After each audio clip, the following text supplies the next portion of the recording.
go deep and picked off. Intercepted by Embry Thomas. We'll see a pickup come down the right side possibly. Montana looking, throwing in the end zone.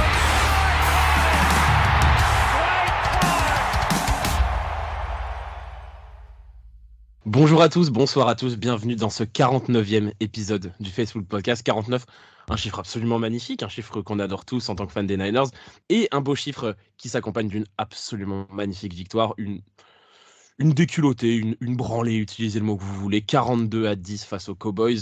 Les Cowboys qui étaient annoncés comme notre plus gros adversaire jusque-là.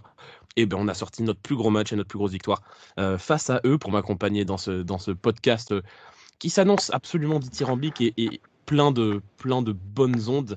Olivier, Gonzague et Kevin. Salut les gars. Salut. Salut tout le monde. Donc je viens de le dire, 42-10, une déculottée, une branlée, une seule équipe sur le terrain qui a mis la misère à l'autre. Une grosse victoire des Niners, 5-0 depuis le début de la saison.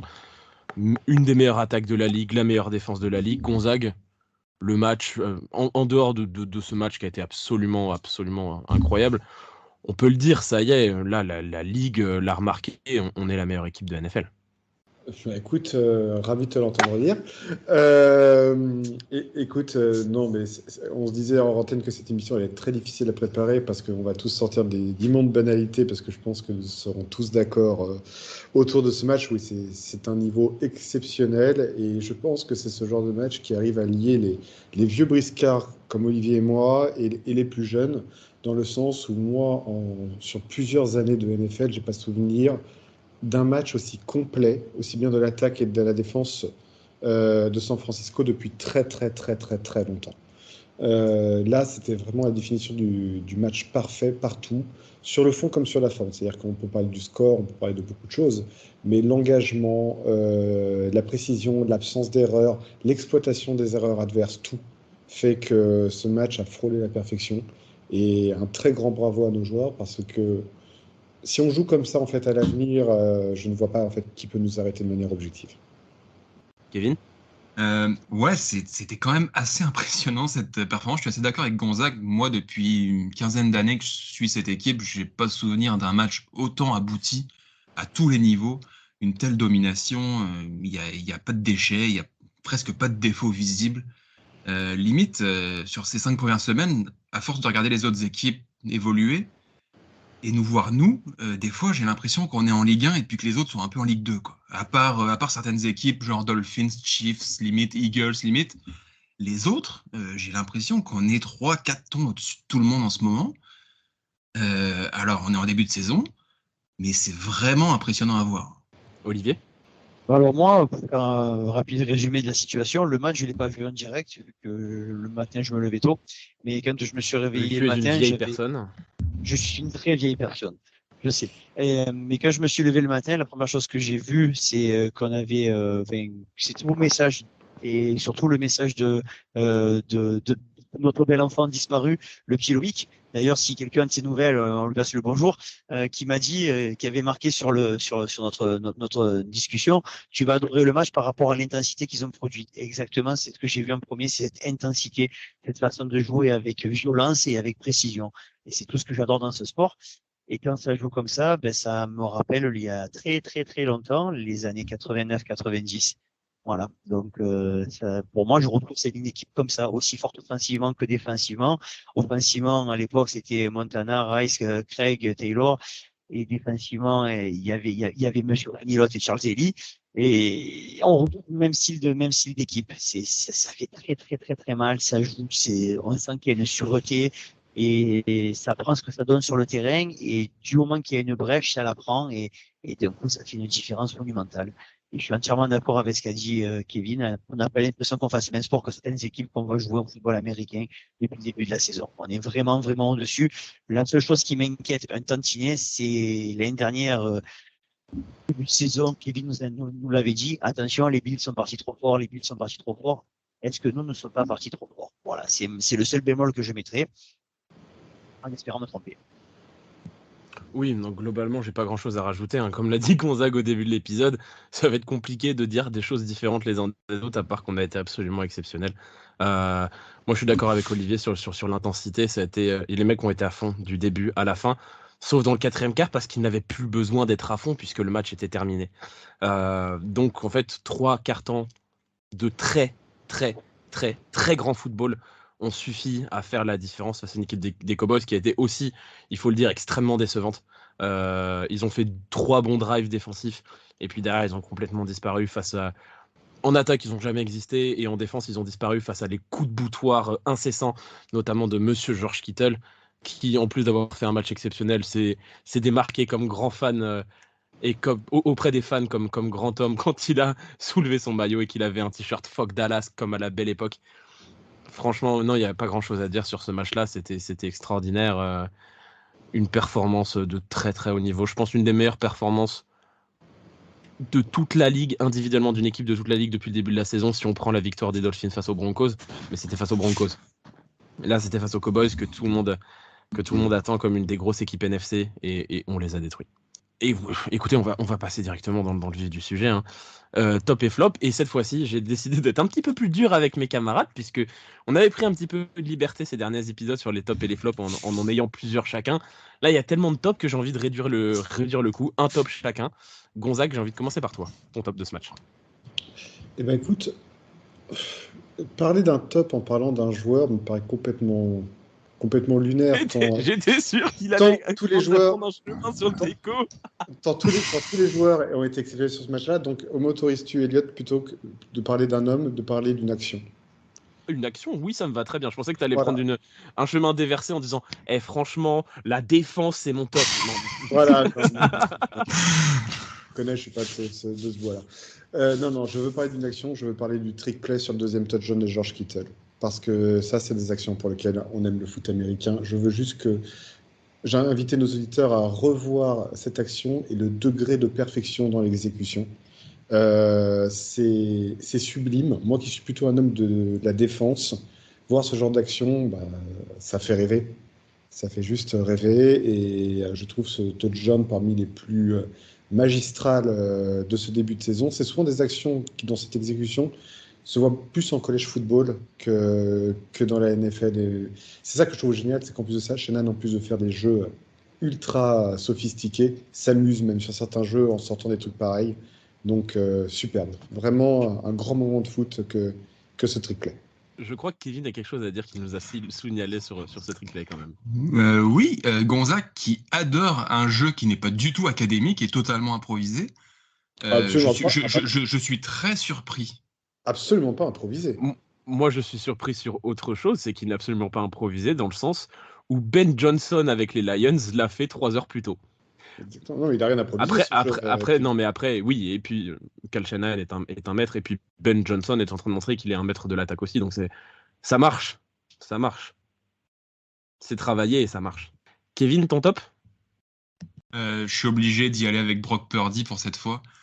Que dire, on a notre franchise quarterback, c'est incroyable, il sait tout faire, ses improvisations, ses passes, sa précision, sa technique, tout est là, tout est parfait. J'entends encore certains dire qu'il profite d'un système où il a beaucoup d'armes autour de lui.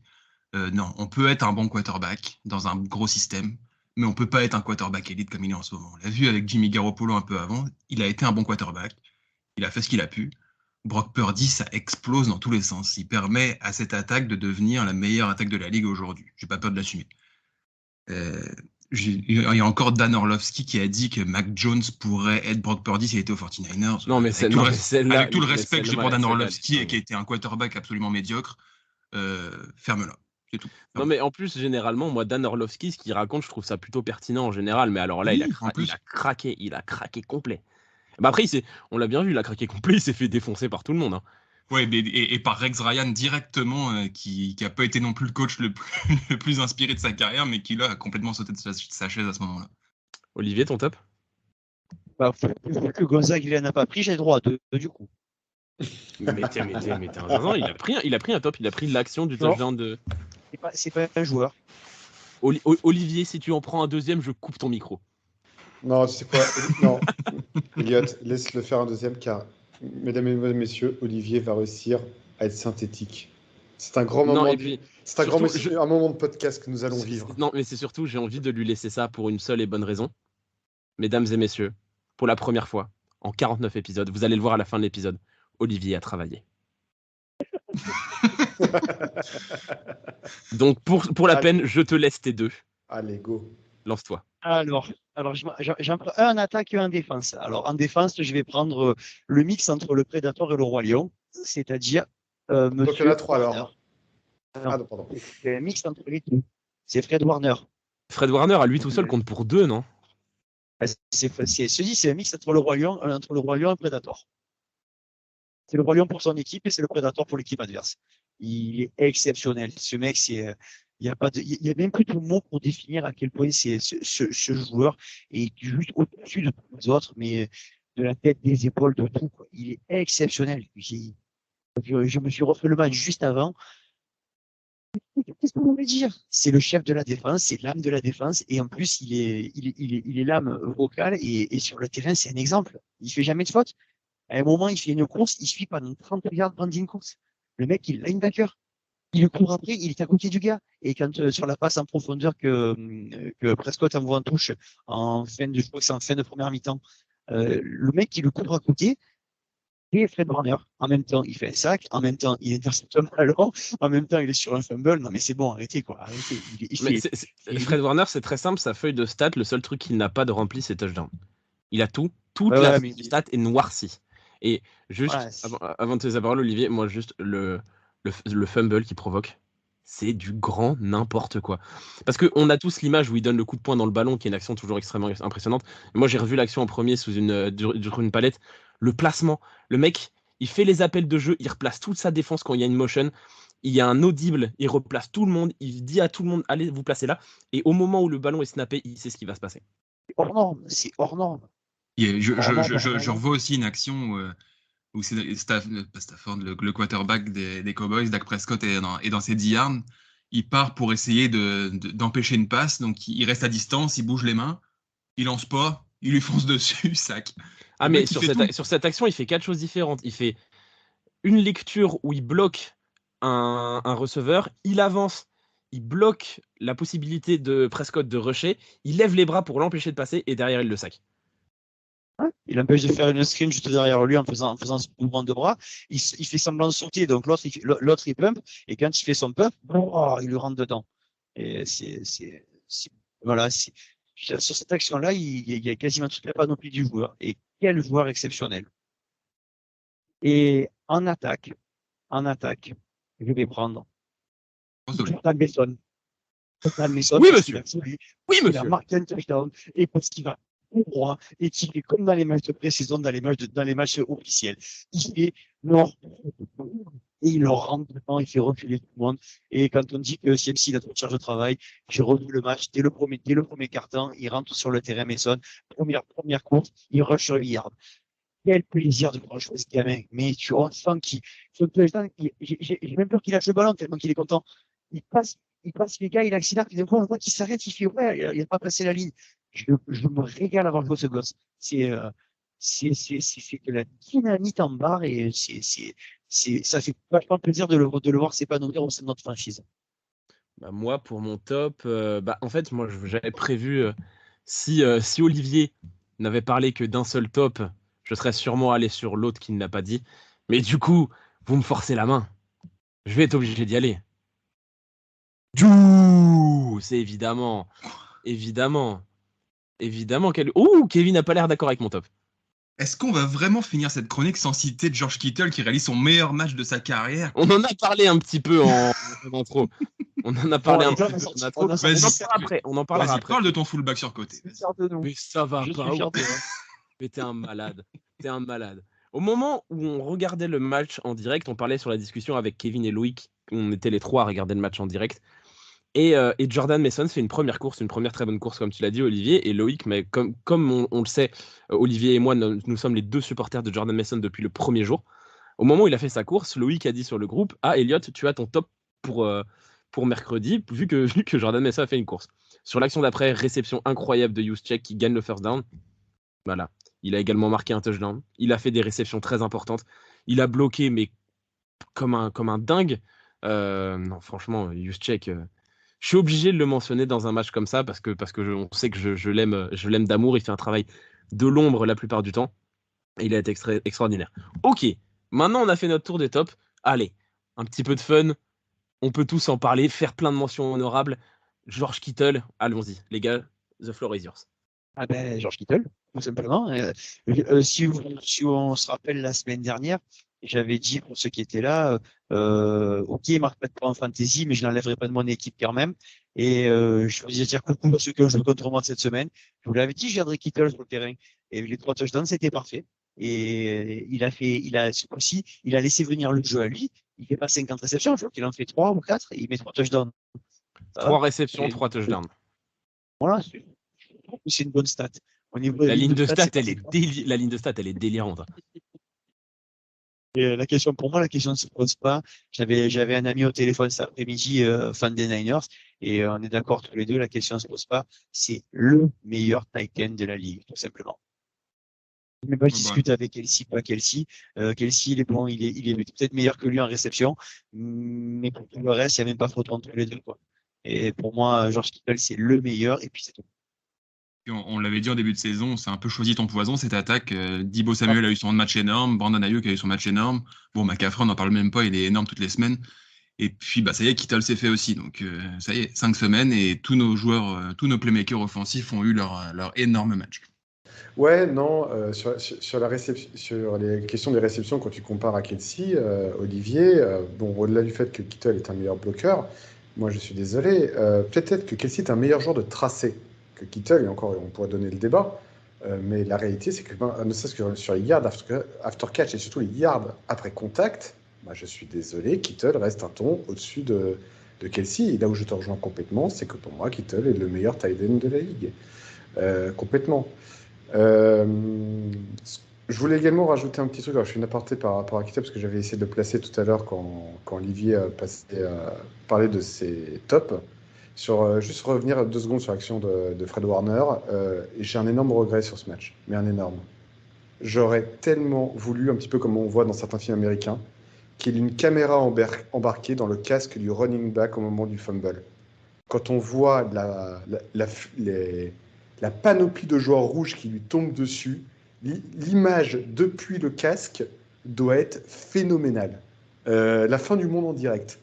C'est un de mes seuls regrets par rapport à ce match-là, c'est qu'on n'ait pas eu une vue caméra depuis le running back des Cowboys. Parce que ça aurait pu être mythique. Mais ouais, c'était ma petite aparté. Mais pour en revenir à Kittle, oui, c'est un phénomène. Je crois qu'il y avait eu un tight end à une époque des Lions il y a quelques années qui avait une ligne de stats un peu où sur une carrière il avait eu plus de passes complétées en touchdown que de passes complétées en yard, mais c'était un petit peu, comment dire, c'était les Lions de l'époque, quoi. Non, Kittle, il est juste phénoménal. On parle vraiment d'un joueur qui en plus de ça est un peu comme Paul Amalou l'était chez les Steelers, c'est-à-dire qu'on dépasse le cadre du football. C'est-à-dire qu'on a vraiment un joueur qui, tant au niveau des résultats sur le terrain qu'au niveau marketing, qu'au niveau de tout, est l'image d'une franchise. C'est peut-être le joueur, pour ce qui est de l'image des 49ers, le plus inestimable en tant que tel. Il n'y a aucun doute là-dessus. C'est le plus indispensable en fait pour vendre la marque Niners à l'international. C'est un phénomène et il nous le faut ad vita aeternam, à terme. On peut déjà commencer à faire couler le plomb pour faire la statue à l'entrée du stade. On peut y aller. C'est parti, c'est notre Tony Gonzalez à nous. En avant-garde. Il nous faudrait, je pense, moi je suis d'accord avec toi sur l'ensemble, pour tout le côté, exactement Olivier, moi pour tout le côté important, marketable, je suis d'accord. Pour la statue, s'il y a une petite bagouze, il l'aura. Clairement, j'espère bien quand même. Et puis même pour rester sur le terrain, pour moi, tight end, c'est un package.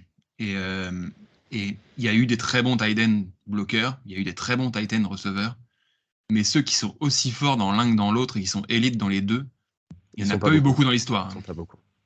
Ah non, il y en a très peu. D'ailleurs, je revoyais une stat qui comparait les stats en carrière de Gronkowski et de Tony Gonzalez. Et ça, on se rend compte que Gronkowski, derrière son côté show-off, était finalement peut-être, alors là je vais pas lancer un pavé dans la mare, peut-être un timing quelque peu surcoté. Honnêtement, quand tu regardes la ligne de stade d'un Gronkowski en carrière versus celle qui est en cours de George Kittle, il y a un monde entre les deux même. Il y a un monde entre les deux. Après, Gronkowski a arrêté très très tôt aussi. Quand on voit qu'il a le même âge que Travis Kelce, ça. Nous sommes d'accord, mais je parle par rapport à comment dire, à ce qu'il produit par rapport à son âge, par rapport à son temps de jeu, par rapport à ce qu'il a fait en carrière. Parce que Gronkowski, tout amour que j'ai pour George Kittle, Gronkowski, il avait un truc en plus que George Kittle n'a pas encore montré aujourd'hui. C'est que Gronkowski pouvait faire une saison où il recevait très peu de ballons. Par contre, en playoff, le mec, c'était le go-to guy et il allait envoyer de la stat comme un gros porc. Que George Kittle va te faire taire. Ah, mais j'espère, attention, je prie pour qu'on ait 3 matchs de playoff, vu qu'on va finir premier de la conférence. 3 matchs de playoff avec du plus de 100 yards pour Kittle. Hein. Je le prie pour ça. Parce que s'il y a un joueur de cet effectif que je veux voir MVP d'un Super Bowl, c'est lui. Ah ouais. Franchement, un Super Bowl gagné et c'est George Kittle qui prend le trophée du MVP sur le podium, ça serait extraordinaire. Ah, c'est là où moi je redeviens un mec de la défense. J'adorerais avoir Fred Warner, mais ça n'arrivera jamais dans un Super Bowl. Franchement, mets-moi n'importe qui. Franchement, rien à foutre en fait. Quand on le gagne. Allez, Ambry Thomas. Allez, ouais. Et pourquoi pas. Ouais. Je vais juste, avant qu'on passe au flop, rajouter plein de mini-mots pour certains joueurs, notamment en défense, où je trouve qu'en défense, il y a plein de joueurs qui ont fait un travail extraordinaire un peu dans l'ombre. Oren Burks, quel début de saison il fait Oren Burks, c'est un délire, franchement, très très fort. Deomodore Lenoir, que j'ai trouvé très solide. L'interception de Fred Warner, elle est pour lui. Elle est clairement pour lui. Et on en a parlé vite fait la semaine dernière. On n'entend pas trop son nom en général parce qu'il est derrière Javon Hargrave, parce qu'il est derrière Javon Kinlaw, parce qu'il est derrière Arik Armstead. Le match de Kevin Givens, c'est un délire. Il a été énorme. Il fait un sac, il recouvre le fumble de Fred Warner, il a un QB hit, il plaque. Et moi, je vais rajouter. La profondeur d'effectif, c'est n'importe quoi. Je vais rajouter des Greenlaw dans ta liste parce qu'il nous a fait un putain de match. C'est vrai. Je voyais ça plus. Il fait une prise de catch sur Tony Pollard. Il a arraché. Il lui a fait une Underline suplex. C'était magique. Puis, non, mais dans ce cas-là, on rajoute tout le monde parce que. Non, mais en fait, c'est ça. Que vous citiez pas Isaiah Oliver, pour moi, est complètement dingue. Greenlaw, on sait.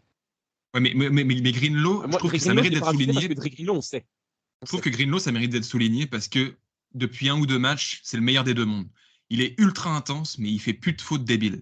Et je trouve qu'il y a une belle amélioration. Celle dont parle Olivier, il aurait pu sortir un petit flag parce qu'il est vachement sorti du terrain quand il fait sa prise de catch quand même. Non, c'est le côté esthétique qui était impossible qu'elle soit sifflée celle-là. C'était trop beau. Ah, et d'ailleurs, juste avant de passer au flop, j'en mets une petite dernière, je sais, on avait dit non, mais c'est trop tentant. On en parlait avec Kevin et Loïc pendant le match, on disait attaque incroyable, défense incroyable. Est-ce qu'on n'aurait pas la meilleure équipe spéciale de NFL aussi, sans déconner? Dès que Wishnowski il punt, c'est dans les 5 yards, c'est un délire. Et on prend un kicker rookie, passe tout. Allons-y. On n'entend jamais parler de Tabor Pepper, notre long snapper, c'est un putain de bon signe. Ouais. Voilà, allez.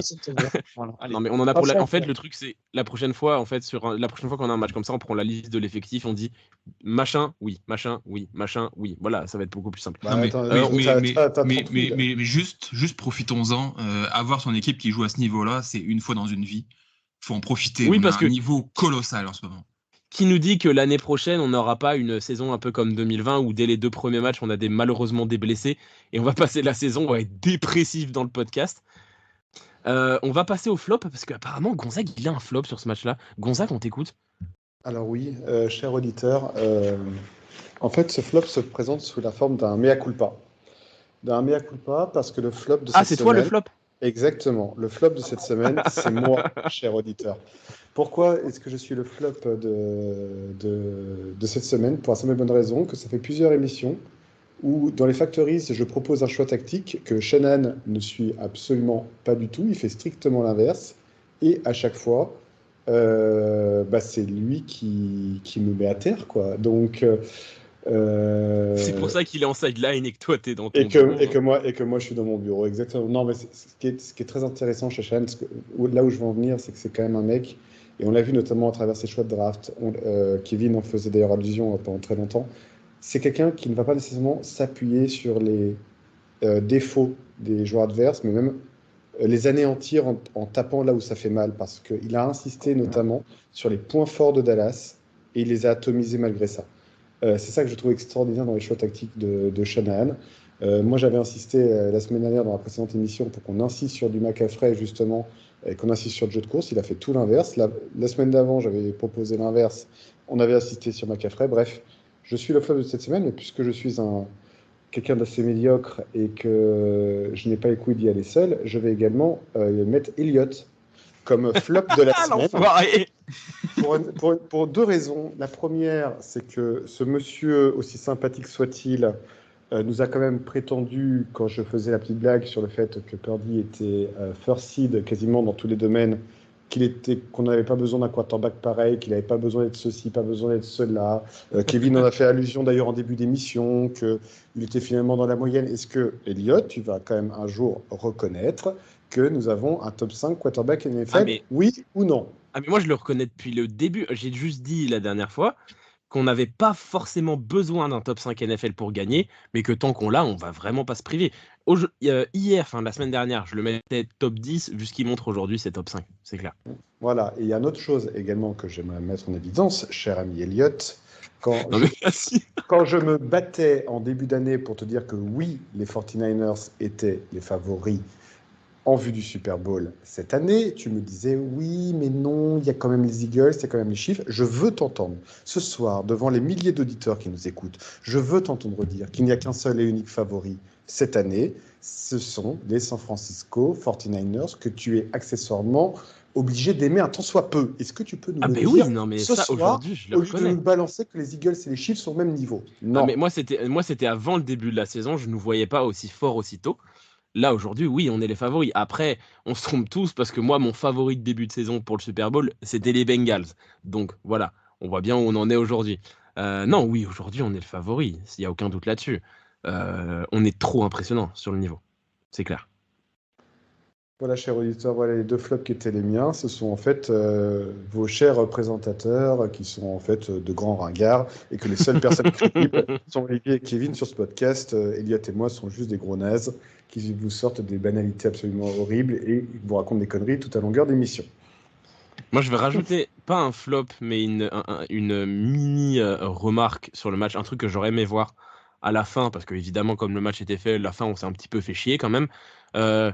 Kyle, quand le match il est fait et que tu fais rentrer Sam Darnold, laisse-le jouer. Laisse-le lancer des passes. Il rêve que de ça. Vraiment.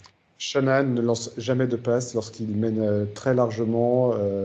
Rappelle-toi le Super Bowl avec les Falcons. Mais en fait, je demande pas à ce qu'il lance des passes en première et en deuxième. Mais quand tu es en troisième et 10, laisse-le lancer une passe et puis au pire on punt. C'est pas très grave. Mais tant qu'à jouer à un match de pré-saison sur le dernier quart-temps, t'as ton quarterback 2, t'as la chance de lui laisser une occasion de jouer, de se chauffer sur un vrai match NFL. Et non, tu le mets là en touriste et tu fais courir ton running back constamment. C'est un petit peu dommage quand même. Laisse Darnold lancer des passes à Ronnie Bell, laisse Ronnie Bell faire des stats un peu là. Laisse Darnold lancer des passes à Ross Dwelly, bordel, on veut voir ça. Je veux dire, il y a 42-10, même si on se prend un pick six, ça fait toujours que 42-17 et tout va bien. Pas grave. On va pas être d'accord, j'ai l'impression sur ce point-là. Là, j'ai l'impression qu'on est vraiment sur une vision jeune vieux. Je suis désolé messieurs, mais j'ai l'impression qu'on a une vision jeune vieux où Kevin et moi on se rejoint et Olivier et Gonzague n'ont pas l'air d'accord. Oui, sur le dernier carton, nous on a un semblant d'excitation à voir Sam Darnold rentrer. On dit ok, ça y est, on va voir. On n'a rien vu. Non, c'est normal qu'il fasse ça. C'est normal qu'il fasse ça. Shanahan, il prend pas de risque. Il reste dans son idée. À une époque, rappelez-vous, quand on était en 4e et 1 sur les 10 yards adverses, il tentait jamais c'était coup de pied à 3 points, Et déjà, il a dépassé ce cadre. Il a déjà tenté plus de 4e tentative cette année que dans toute sa carrière, j'ai l'impression. Mais ça, c'est la NFL moderne aussi. Oui, mais il ne faisait pas jusqu'à présent. Et ensuite, il s'est mis, comme disait Gonzague tout à l'heure, il a ce trick play, il ouvre un peu plus le jeu. D'ailleurs, c'est ce que Purdy fait en cherchant toujours, quand il a le joueur, sa première lecture, elle est toujours en deep. Il va avoir des skiers au fond, et après, alors qu'elle est tracée plus court. parce que maintenant il a certainement plus l'autorisation de le faire. Peut-être que dans une ou deux saisons, quand tu auras un quatrième quart-temps, il faudra jouer son deuxième quarterback. Pas trop lui en demander à Shanahan pour l'instant. Et honnêtement, s'il continue comme ça, moi ça me dérange pas. Ça me dérange vraiment pas. Non, et puis je te trouve bien méchant, Elliot. Moi, en ce qui me concerne, je suis plutôt d'accord avec toi. J'ai beau être un vieux con. Ouais, quand on mène 42-10 et qu'on affronte les Cowboys, tu vois, autant je serais d'accord avec le fait d'arrêter le match lorsqu'on affronte une équipe respectable. Mais lorsqu'on affronte les Cowboys, non, il faut les atomiser, il faut les enterrer, il faut les humilier, il faut s'en prendre à tout le monde. Ah non, moi j'ai aucune pitié pour les Cowboys. Hein. Depuis toujours. Hein. Je n'ai que mépris pour cette franchise qui prétend être la plus grande franchise des États-Unis. Je ne sais pas d'où ça vient. Déjà, on n'a pas idée de porter une étoile bleue. Donc voilà, sur ce, non, moi je suis d'avis d'humilier. T'es aux États-Unis, il y a idée de porter une étoile bleue. Oui, et puis fais attention à ce que tu dis, Gonzague, parce que Micah Parsons risque de te faire un message assassin pour t'insulter. Micah Parsons ne suit malheureusement pas ce podcast, ce qui explique d'autant plus la maladresse des joueurs des Cowboys. Donc non, voilà, non, moi je serais d'avis si on pouvait leur mais mettre peut-être qu'ils écoutent beaucoup ce podcast, justement, peut-être qu'ils écoutent beaucoup ce podcast, que Mike McCarthy et Don Quinn écoutent ce podcast et qu'ils se sont dit putain, Gonzague il a dit qu'ils allaient jouer comme ça. Exactement, je vais continuer à dire des bêtises alors. Ouais, écoute, si on a fini de dire des bêtises déjà sur ce match-là, on va passer à la preview de notre prochain match contre les Browns.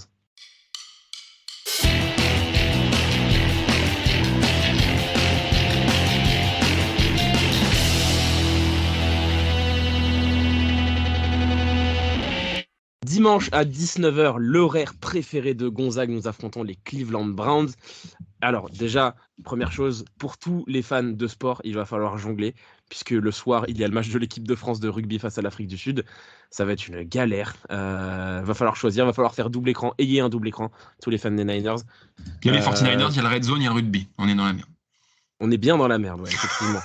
On est bien dans la merde. Nous affrontons donc les Cleveland Browns. Cleveland qui sort d'une bye week, qui n'a pas joué le week-end dernier, qui s'est fait défoncer par les Ravens le match d'avant, qui avait défoncé également les Steelers, il me semble. Non, les Titans auparavant. Bref, une équipe de Cleveland à deux visages. Qu'est-ce que vous attendez de ce match contre Cleveland, Kevin? Tu attends quoi? J'attends de la continuité. Oui, on a fait un immense match, mais j'attends de voir si on peut reproduire ce genre de performance. Pour le moment, on est sur une pente ascendante depuis le début de la saison. Les Cowboys, c'est le point culminant incontestablement. Donc j'attends de voir si on peut encore faire mieux face à une défense que je considère encore plus forte que celle des Cowboys, notamment sur le pass rush avec un Myles Garrett qui est complètement incroyable cette saison. C'est ça que je veux voir. Est-ce que Brock Purdy est capable de s'en sortir face à un pass rush encore plus fort? C'est ça que je veux voir. Olivier? Écoute, moi je suis assez d'accord avec ce qu'a dit Kevin sur le fait que maintenant on va être l'équipe attendue de partout. Ça c'est le point de vue de base. Voir si on est capable de réitérer ce genre de performance. Garder la même intensité de match en match. Le plus dur, c'est de rester constant en très très haut niveau pour banaliser l'exceptionnel et supporter l'énorme pression qu'on va mettre la défense des Browns. Parce qu'après, de l'autre côté du ballon, j'ai beaucoup moins d'inquiétude, sachant que leur quarterback titulaire, il est blessé. Et s'il n'est pas blessé, c'est encore mieux, comme ça, on va l'éclater. Et je ne l'aime pas non plus. Et puis sinon, ils ont pas, en ayant perdu Nick Chubb, ils ont quand même perdu grandement de leur valeur au niveau offensif. C'est pour ça que notre défense va avoir largement le dessus sur leur attaque. Et l'endroit où ça va se jouer, c'est leur défense contre notre attaque. Voilà. Gonzague? J'ai pas grand chose à rajouter parce que je rejoins complètement Kevin et Olivier sur ce qu'ils viennent de dire.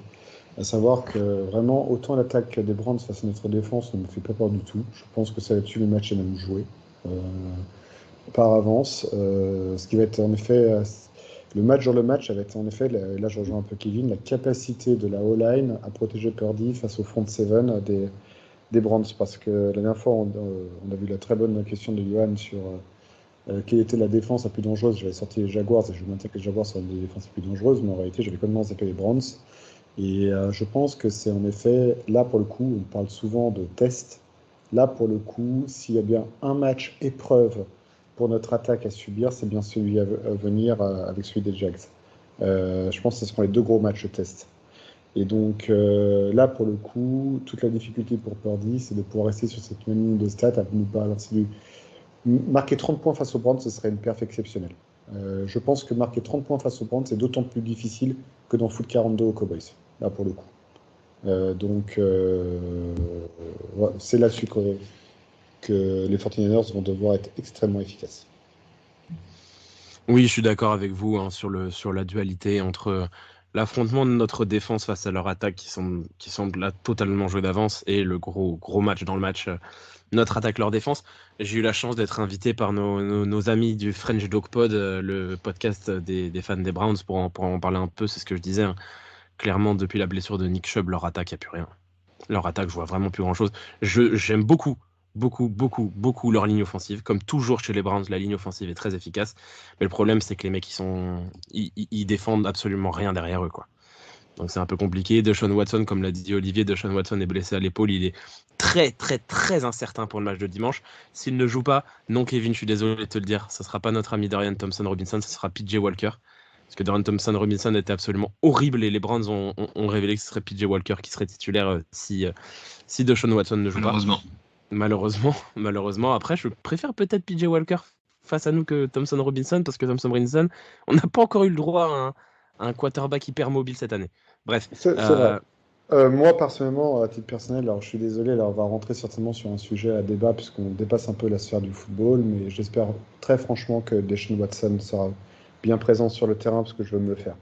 Mais comme l'a dit Olivier juste avant. Non, mais vraiment, je veux me le faire.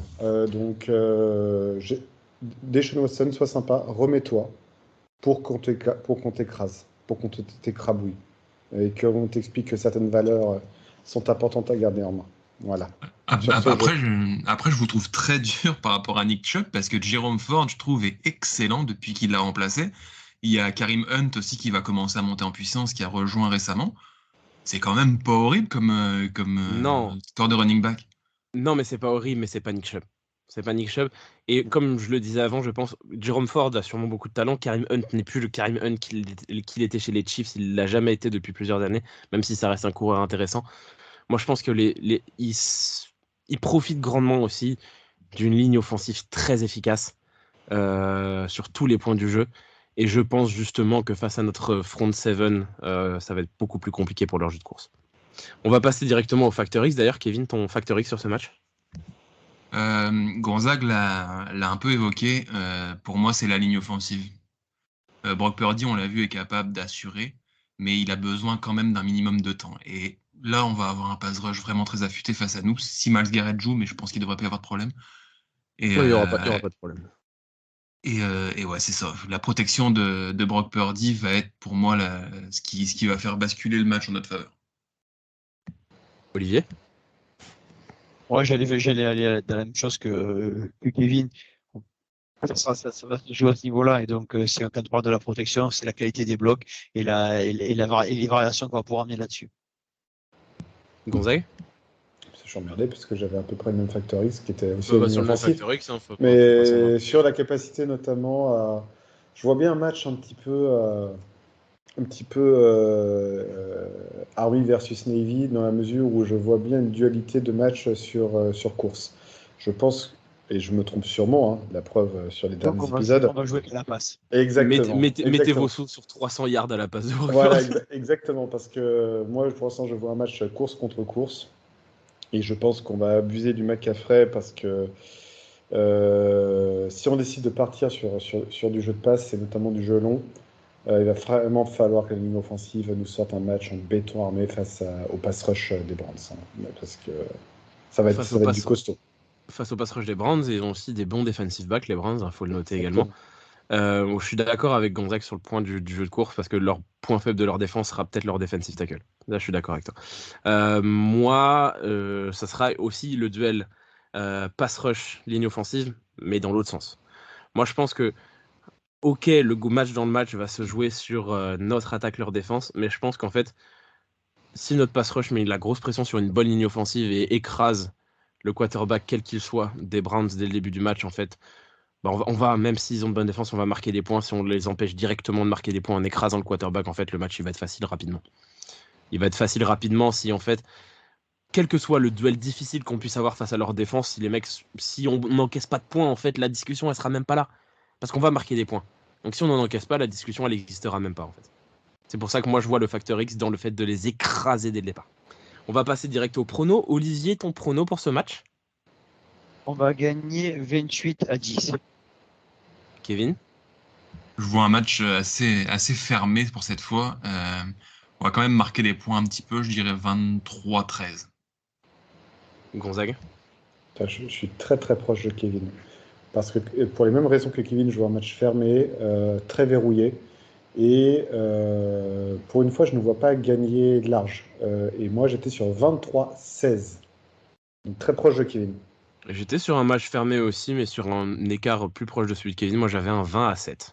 Ah, donc ça veut Gonzague? dire, nous sommes tous d'accord sur le fait que les matchs à 30 points sont terminés.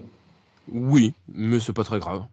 Voilà, pour cette fois, parce qu'on affronte les Bengals juste après, donc ça va revenir.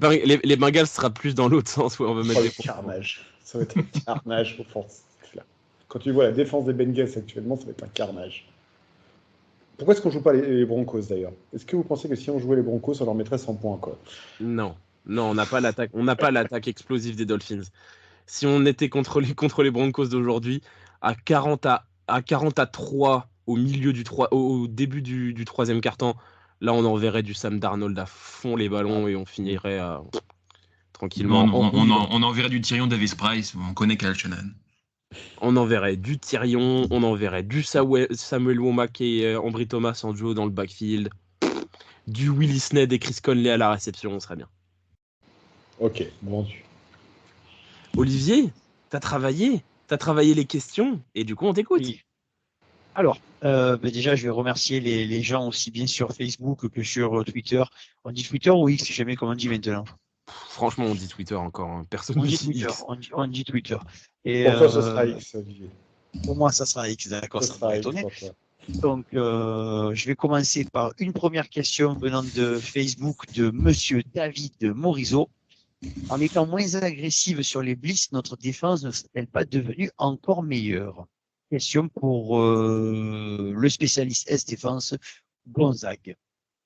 C'est marrant parce qu'on a un peu abordé cette question la fois dernière, notamment sur les courses de Josh Dobbs lors du match face aux Cardinals. En fait, alors, il faut déjà savoir que notre défense, depuis que Shani a pris les mains, n'a jamais été la plus blitzeuse. Hein. Ça n'a pas été vraiment... L'entité, de toute façon, de manière générale, alors là, je m'en remets aussi à nos auditeurs qui sont tout aussi spécialistes de la défense, voire même plus que je ne le suis. De manière générale, j'ai l'impression que les défenses en zone sont de manière générale moins blitzeuses que les autres. Et donc, évidemment, c'est assez dans notre ADN de ne pas l'être. Donc, je ne pense pas qu'on l'était moins qu'avant, je pense qu'on l'est moins que d'autres, parce qu'on se concentre principalement sur ce qu'on sait faire de mieux, à savoir le marquage en zone. Et puis pourquoi blitzer quand tu as autant de joueurs qui sont capables de perforer? Au final, c'est ce que j'allais dire. T'as pas besoin de mettre une pression dingue parce que tous nos joueurs de ligne, tous nos joueurs du front seven sont capables d'aller chercher le quarterback assez vite. Je suis d'accord. Ouais, et puis là, l'interception de Tashon Gibson, c'est quand même sur un blitz de Lufanga. Donc un des safety qui blitz et l'autre safety qui au fond récupère la balle pour l'interception. Donc c'est là aussi c'est la variation des jeux, je trouve. Et on avait des doutes, Non. On n'avait pas vraiment de doute, nous aussi, dans le podcast, sur les capacités de Steve Wilks à assurer le poste en tant que coordinateur défensif. Je pense qu'en 5 matchs, il a payé le game lui aussi. Qu'est-ce que vous en pensez, vous, les gars? Je suis d'accord. Et moi, sur la question sur le blitz, je vais vous rejoindre là-dessus. C'est déjà, on a une ligne défensive qui peut aller choper le quarterback bien toute seule. Et les équipes qui blitzent énormément, c'est qu'elles essayent de compenser généralement, je trouve, en tout cas, je dis peut-être une énorme connerie, mais je trouve qu'elles essaient de compenser une relative faiblesse dans leur défense par une rusher le quarterback pour qu'il fasse des erreurs. Nous, notre défense, elle est tellement forte partout qu'on n'a pas besoin d'envoyer 4 mecs de plus dans la boîte, puisque le reste de l'effectif va faire le taf. C'est pas nécessairement des mauvaises défenses. Non, mais des défenses qui ont un défaut à cacher aussi. Voilà, c'est exactement. C'est-à-dire que c'est souvent, alors pas toujours, déjà, ce sont souvent des défenses très marquées sur la presse, qui vont souvent blitzer, ce qui n'est pas du tout notre style. Et en plus de ça, on verra que on voit, les Cowboys sont un très bon exemple, notamment. C'est beaucoup de défenses qui ont de grandes qualités par endroit, mais qui ne sont pas nécessairement homogènes. dans leur système. Je vois vos têtes, je ne sais pas si je me suis fait comprendre, mais qui ne sont pas nécessairement... Voilà, l'avantage chez nous, c'est qu'en fait, on est bon partout, donc il n'y a pas nécessairement, comme tu le dis très justement, besoin de compenser par du blitz notamment. Et puis voilà, nous, on a vraiment notamment un backfield très spécialiste quand même de la zone, de la couverture, beaucoup moins de la presse. Et donc, voilà, moi, je ne vois pas là-dessus. Deuxième question de Stéphane Lavèche, qui lui aussi intervient régulièrement. Et ça, c'est une question pour Kevin. Sommes-nous en train de retrouver notre fameux Nick Bosa? Je suis encore en phase d'observation sur Nick Bosa. Il y a eu du mieux, mais en même temps, l'équipe était tellement incroyable face aux Cowboys qu'il y a forcément du mieux. Mais c'est pas encore le Nick Bosa ultra dominant qu'on a pu avoir la saison dernière. Mais à la limite, c'est pas grave. La saison est longue, elle commence à peine, et là où on veut Nick Bosa, c'est quand les playoffs vont commencer et qu'on aura besoin qu'il écrase le quarterback adverse. Que je dirais non. Pas encore le grand Nick Bosa, mais il y a du mieux. Troisième question.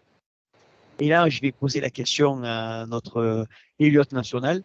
C'est Ludovic Mété qui nous pose une question. Bonjour la Team Podcast. Avec l'utilisation importante de CMC dans le système de Shanahan, va-t-il battre le record du nombre de matchs consécutifs avec au moins un touchdown? Ce record est détenu par LaDainian Tomlinson et Lenny Moore avec 18. Pour rappel, CMC en est à 14. Les paris sont ouverts. Elliot, d'après toi. Alors, laisse-moi regarder notre calendrier parce que je pense que ça a de l'importance. Cleveland, oui. Vikings, oui. Vikings, ils vont en marquer au moins 2. Bengals, oui. Jaguars, peut-être, oui. Je pense qu'il peut le faire. Il peut largement le faire, vu le calendrier qu'on a sous les yeux. Et puis, je pense que quand on sera arrivé à 16-17, les mecs, ils vont se dire, allez, venez, on s'arrête sur la ligne des 1 et on laisse Christian marquer son petit touchdown. Je pense que oui. Je pense que Christian McCaffrey va battre le record de touchdown. Alors, si un record tenu par LaDainian Tomlinson, pour les plus vieux d'entre nous, c'est une sacrée perf. Déjà que la dernière fois qu'on avait parlé de LaDainian Tomlinson, si, il avait été MVP, mais je crois pas que ça soit cette saison-là. Non, il me semble d'ailleurs que j'avais regardé, il fait ce record-là entre les saisons 2004 et 2005, et c'est en 2006 qu'il fait sa saison à 27 touchdowns. C'est-à-dire que le mec, il était trop fort tout le temps. Non, la dernière fois qu'on a parlé de LaDainian Tomlinson dans ce podcast, c'est quand face aux Rams, il avait lancé un touchdown, reçu un touchdown et couru un touchdown. Haute stat où le dernier à l'avoir fait, c'était Tomlinson. Voilà, les très grands joueurs se rencontrent. Exactement. Alors maintenant, on va passer aux questions de Twitter. Alors la première question, elle sera pour Gonzague. C'est un dénommé Monsieur Kalymnos. La question, Gonzague, t'es assis. Comment voyez-vous l'utilisation de Grégory dans le roster?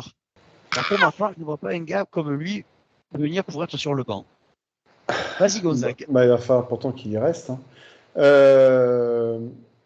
Non, mais en plus, pour te dire que, encore une fois, moi je le vois pas du tout en remplaçant le Nick Bosa pour faire souffler Nick Bosa, parce que pour moi c'est pas la même carrure, c'est pas le même style de jeu, c'est plus un outside linebacker que je vois davantage comme un left end outside chez nous. Donc je le vois plutôt en concurrence directe avec Drake Jackson en situation de passe face au jeu adverse. C'est à Shani de choisir son poison. Est-ce qu'il préfère Gregory, est-ce qu'il préfère Jackson? Moi, mon choix est fait. Vous connaissez, cher auditeur, ma position sur cet énergumène. C'est dommage que nous l'ayons chez nous. Voilà, je ne m'attendrai pas davantage. Gonzague, ton joueur préféré à porter le numéro 5 chez les Niners, Trellens ou Randy Gregory? Sans parler de l'humain, on parle pas de l'humain. Non, je préfère son peu plus Trellens, hein. Mais surtout que le numéro 5 est mon chiffre fétiche à titre personnel, parce que c'était mon premier maillot de foot que j'ai eu. Je suis ravi. C'est pas aujourd'hui que tu vas acheter un maillot numéro 5 des Niners. Ah non, certainement pas, non. Donc voilà, non, je suis assez attristé que, en termes d'image, que nous ayons un tel énergumène chez nous, ça m'énerve. Voilà.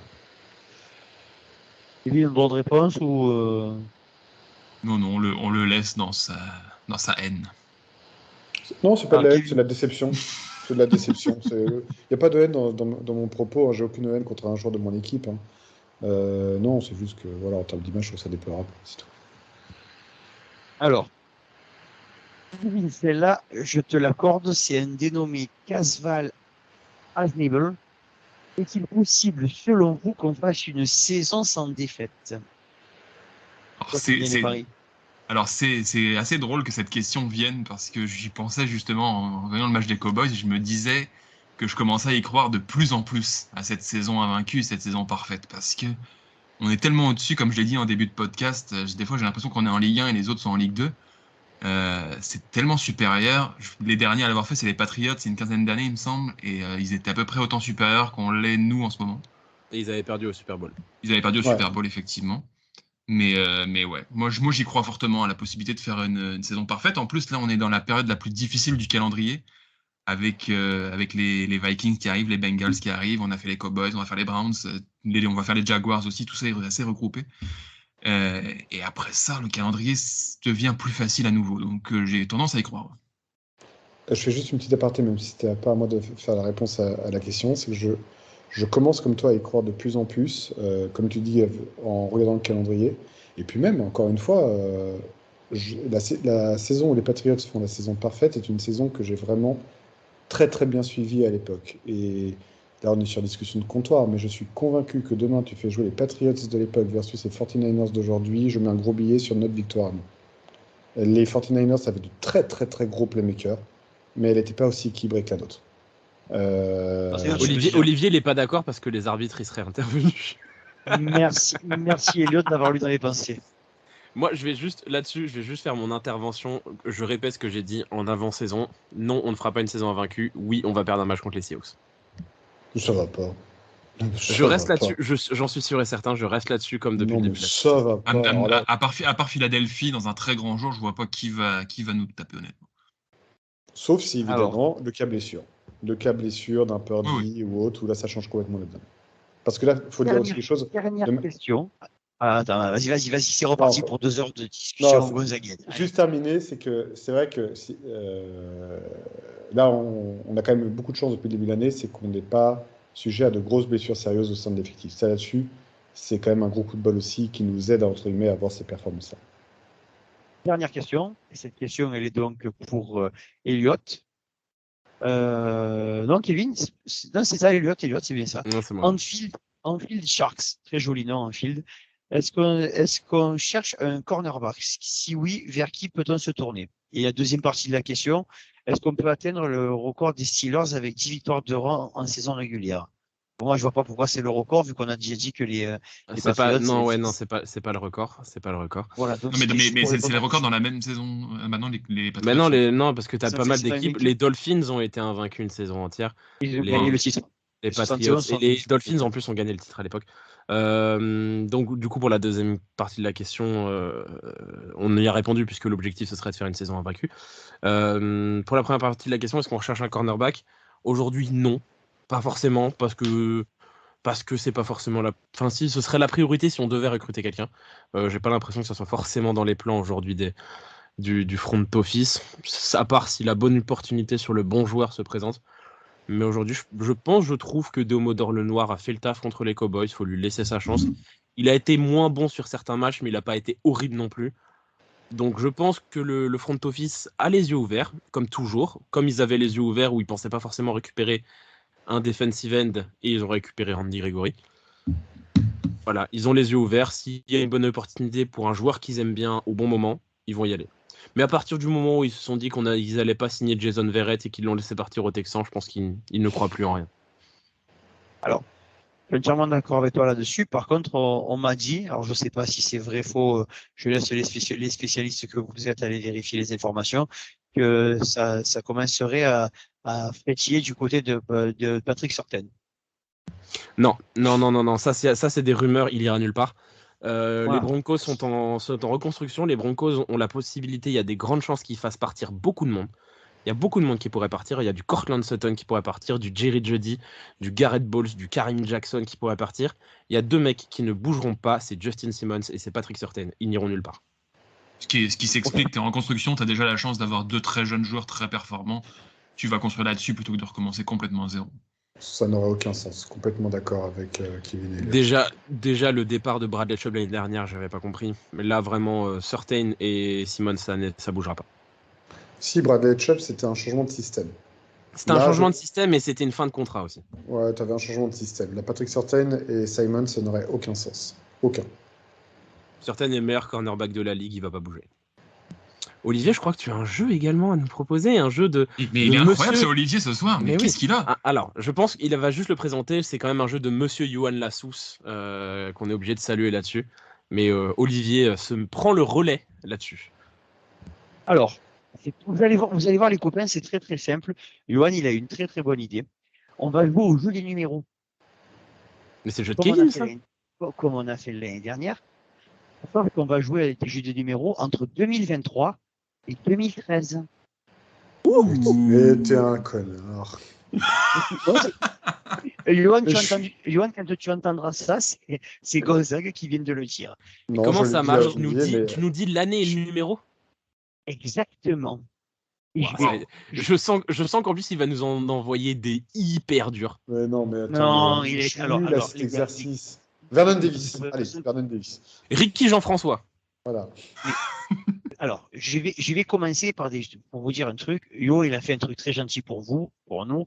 C'est que ce sont que des joueurs hyper connus et dont les numéros, même si vous connaissez pas le numéro, vous allez certainement trouver le joueur.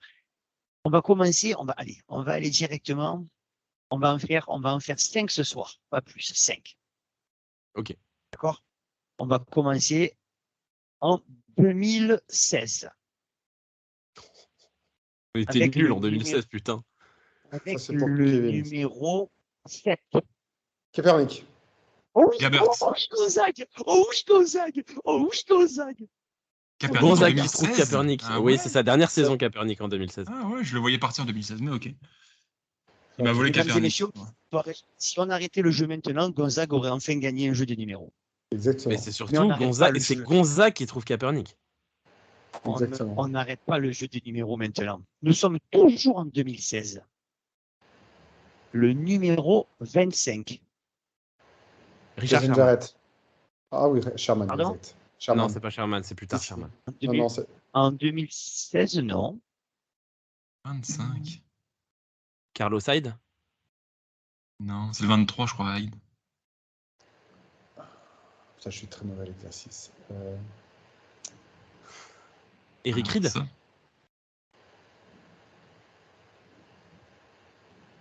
Jimmy Ward. Je sais. Jimmy Ward, putain, j'allais le dire. Oui, Jimmy Ward, je l'ai entendu. C'est Kevin. C'est moi qui l'ai eu. Un point pour Kevin. Putain, je l'ai eu en même temps que toi. Non. Quand tu as dit Reed, j'ai dit, peut-être Ward, il est peut-être déjà arrivé à cette époque-là. J'étais pas Jimmy sûr. Ward, mais oui, il a fait Ward, des il est resté changements. longtemps, il a changement de numéro. C'est là où c'était piège, la question. Mesdames et messieurs, nous allons partir maintenant en 2013.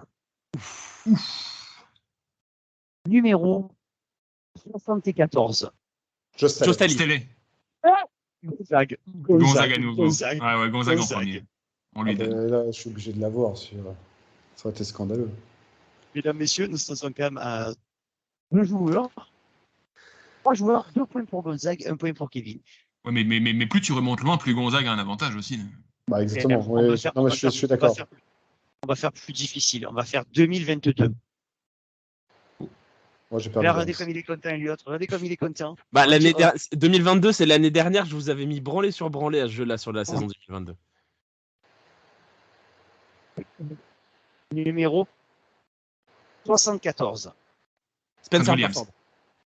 Ah, Burford, j'ai entendu. C'est qui dit Burford? C'est Elliot. C'est Elliot. Donc nous en sommes à 2-1-1. Spencer Burford, le 74, je l'oublierai jamais. J'étais scandalisé que dès sa saison rookie, ils prennent le numéro de Stali. Je pensais qu'il allait être retiré. J'étais deg. Pas faux. Là, ça va être chaud parce que je sens que c'est une question de rapidité. 2019. Le numéro. Combien? T'as dit quoi? 10. Bah, Jimmy Garoppolo. Eh ben oui, ma foi, putain, Gonzague. Mais j'ai pas entendu. On n'a pas bien entendu. On n'a pas bien entendu. Compte pas, celui-là, il compte pas. Garoppolo ne compte pas. Voilà. Je suis désolé. Comme d'habitude, en fait, il a jamais compté. Voilà, Fred, c'est pas moi qui l'ai dit, c'est Kevin. Je pense pas comme Kevin. Voilà. Donc, nous allons continuer avec l'année 2019, toujours pareil. Attention, question de rapidité. Le numéro 25. Richard Sherman. Oh oui, Elliot. Donc 2 points pour Elliott, 2 points pour Gonzague, 1 point pour Kevin qui est éliminé. Et donc il faut que vous vous départagiez sur la dernière. C'est juste Gonzague contre moi? Ouais. Nous allons aller dans une Kevin en arbitre. Kevin en arbitre. Non, Kevin peut jouer. Tant que ça joue, je peux revenir à égalité. Bah oui, tu peux le faire. 2017. Ok, le premier à 3 a gagné. Le premier à 3 points a gagné. C'est parti. Le premier à 3 a gagné. 2017. Numéro 53. Navarro Bowman. Il était encore là? Ouais. Mesdames, messieurs, victoire de Gonzague pour ce jeu. Il n'y a pas eu Patrick Willis. Monsieur Gonzague. Johan, je t'apprécie énormément, mais il n'y a pas eu Patrick Willis dans le jeu. J'arrête le jeu la fois prochaine. Non, mais il en reste plein de ce qu'a dit Olivier. Il en reste plusieurs pour refaire ça. Mais je veux Patrick Willis.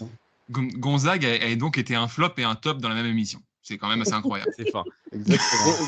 Gonzague qui marche sur des numéros historiques des 49ers, dont sur l'année, on s'est fait piéger parce qu'on imaginait qu'ils étaient plus là. Moi, Bowman en 2016, je pensais qu'il était parti. Qui a perdu en 2017. Non, et Yohan. Le genou. Merci Yohan pour le jeu, c'est une super idée de rajouter les années en plus. Ouais, donc. Par contre, on ne fera pas la version jeu des numéros entre 80 et 90. On le fera pas. C'est pas nécessaire. De toute façon, elle n'existait pas l'équipe à cette époque-là, je pense. Non, c'est comme au rugby, il n'y avait pas de numéro, c'était selon le mec qui est sur le terrain. Merci de nous avoir écoutés pour ce 39e épisode du Facebook Podcast. Donc on le répète, nouvelle magnifique victoire des 49ers. On le répétera jamais assez, mais battre Dallas, c'est toujours tellement kiffant. Et on se retrouve du coup à 19h ce dimanche pour le match contre les Browns, et puis la semaine prochaine pour le débrief de cette rencontre du coup face à Cleveland et pour notre match face aux Vikings de la semaine prochaine. Merci de nous avoir écoutés et puis go Niners. Go Niners. Ciao.